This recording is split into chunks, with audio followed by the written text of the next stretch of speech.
രാഹുൽ ഗാന്ധിക്കെതിരായ പരാമർശത്തിൽ ഇന്ത്യ സഖ്യം സ്പീക്കറെ പ്രതിഷേധമറിയിച്ചു.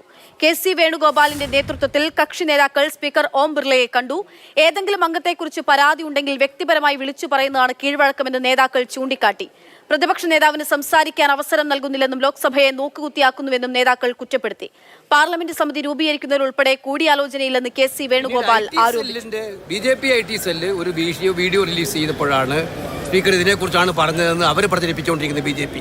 ഞങ്ങൾ ഇന്ന് സ്പീക്കറുടെ അടുത്ത് ചെന്ന് 1, 2, 3, 4, 10-12 പോയിന്റുകൾ പറഞ്ഞിട്ടുണ്ട്. പാർലമെന്റിന്റെ നിഷ്പക്ഷതയെയും ജനാധിപത്യ അവകാശങ്ങളെയും ഹനിക്കുന്ന തീരുമാനങ്ങൾ, പാർലമെന്റിന്റെ പ്രവർത്തനങ്ങളെ മുഴുവൻ ഹൈജാക്ക് ചെയ്ത് ബി.ജെ.പിയുടെ ഒരു കംപ്ലീറ്റ് ഡിപ്പാർട്ട്മെന്റ് പോലെ പ്രവർത്തിപ്പിക്കാൻ പാർലമെന്റിൽ വെക്കുന്ന കാര്യങ്ങളെല്ലാം പറഞ്ഞിട്ടുണ്ട്. പ്രതിപക്ഷത്തെ മെമ്പർമാരുടെ സ്വാതന്ത്ര്യം നിഹലിക്കുന്നത്, LOPക്ക് സംസാരിക്കാൻ അവസരം കൊടുക്കാതിരിക്കുന്നത്, ലോക്സഭ TV അടക്കം പ്രതിപക്ഷത്തിൻ്റെ മുഖം കാണിക്കാതിരിക്കുന്നത്, ഇതൊക്കെ ഞങ്ങളിത് വ്യക്തമായിട്ട് സ്പീക്കറുടെ മുമ്പിൽ പറഞ്ഞിട്ടുണ്ട്. മാത്രമല്ല, സ്പീക്കർക്ക് എന്തെങ്കിലും പറയാൻ, മെമ്പർമാരെ കുറിച്ച് പറയാനുണ്ടെങ്കിൽ സ്പീക്കറുടെ ചേംബറിൽ വിളിച്ച് പറയാമായിരുന്നു. അതായിരുന്നു കീഴ്വഴക്കം. മുൻ കാലഘട്ടങ്ങളിൽ സ്പീക്കർമാർ ചെയ്യുന്ന കീഴ്വഴക്കങ്ങൾ അതായിരുന്നു.